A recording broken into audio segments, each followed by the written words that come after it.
Hello, good morning students.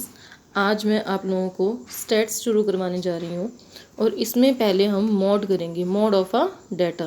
तीन terms हम find out करते हैं स्टैट्स में, mean, median and mod. Down the आपने 9th क्लास में ही मॉड पढ़ा है। Mod is the term having maximum frequency, but now we have to find the mode of a group data। तो सबसे पहले इसका formula, for a group data, mode of a group data is given by mod is equal to L plus f1 minus f naught upon 2f1 minus f naught minus f2 multiply by h, where. अब यहाँ पर ये terms किसको present कर रही हैं? सबसे पहले L. Here L is the lower limit of modal class. L L जो हमारी मॉडल क्लास होगी। अब मॉडल क्लास क्या होती है? सबसे पहले ये भी मैंने लिखा हुआ है यहाँ पर, देखिए।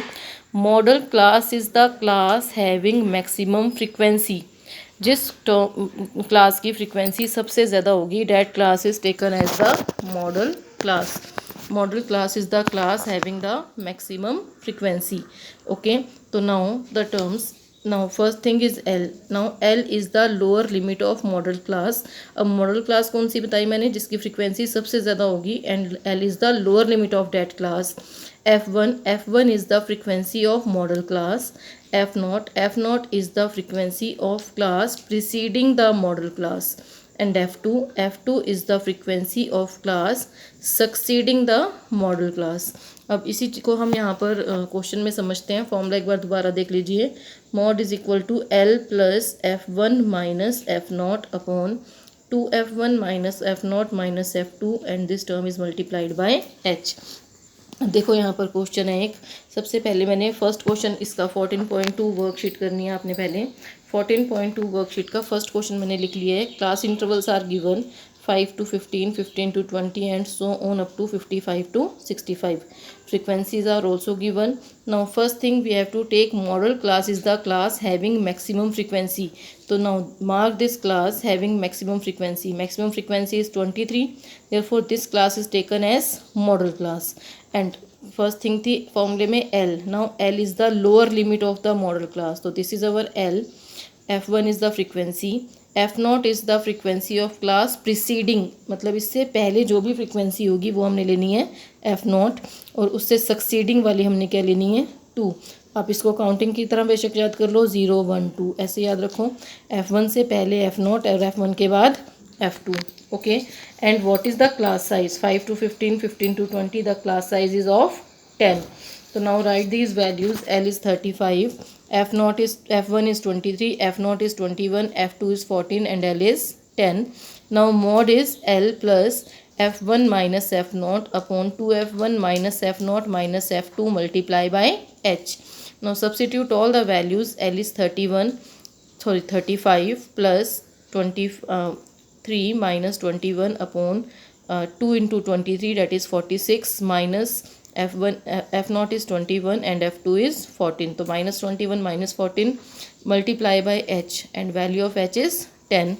Now solve these values। 35 plus 23 minus 21 is 2, it is 46, minus 21 minus 14 becomes minus 35 and multiply by 10, so it is 35 plus 20 upon 11। Now divide 20 by 11, we will get 1.81 approximate, but therefore add these numbers। 35 plus 1.81 gives 36.8।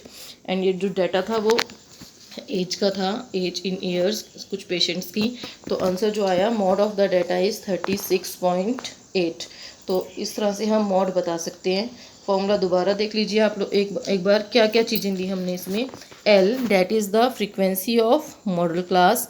F1 जो भी हमारी highest frequency है, that is taken as F1, उससे preceding F0 और succeeding F2, और H हमारा जो भी क्लास साइज़ है, और इस फॉर्मूले में हमने वो वैल्यू सब्सिट्यूट करनी है। बिल्कुल इजी होता है मॉड फाइंड आउट करना, ठीक है? इस तरह से आपने करना है। एक और क्वेश्चन मैं इसका डिस्कस कर रही हूँ, question number 2। Now the class intervals are from 0 to 20, 20 to 40, 40 to 60, 60 to 80, 80 to 100 and 100 to 120 and their frequencies are given। This is the data of the lifetimes of electric components and उसकी frequency हमें given है। जो भी data है हमने इस ऊपर simple लिख लेना है, classes and frequencies, these are the class intervals and these are our frequencies. Now which one is the maximum frequency? 10, 35, 52, 61, 38 and 29. 61 is the maximum frequency. Then take it as f1, preceding as f0 and succeeding as f2, and L is the lower limit of median class. And now class size 0 to 20, 20 to 40, class size is of 20. Now right all the values, then mod. Formula लिख लिया हमने, बस अब फॉर्मूले में value substitute करनी है। 60 plus f1 minus f0 is 61 minus 52 is 2f1, 2 into 61 minus f0 minus f2 into 20। ये सारी कैलकुलेशन हमें करके मिल रहा है 60 प्लस 45 अपॉन 8, 45 को 8 से डिवाइड किया, डेट इज़ 5.625, पूरा डिवाइड हो जाएगा तो प्लस करके आ गया 65.625। In this way you can find the mode of data. तो आज आपने क्या करना है, आप you have to complete this worksheet 14.2 और आपने सिर्फ मॉड ही फाइंड आउट करना है। कुछ क्वेश्चंस ने मीन पूछा है वो नहीं करना है अभी। You have to find the mode of the data. Okay, bye.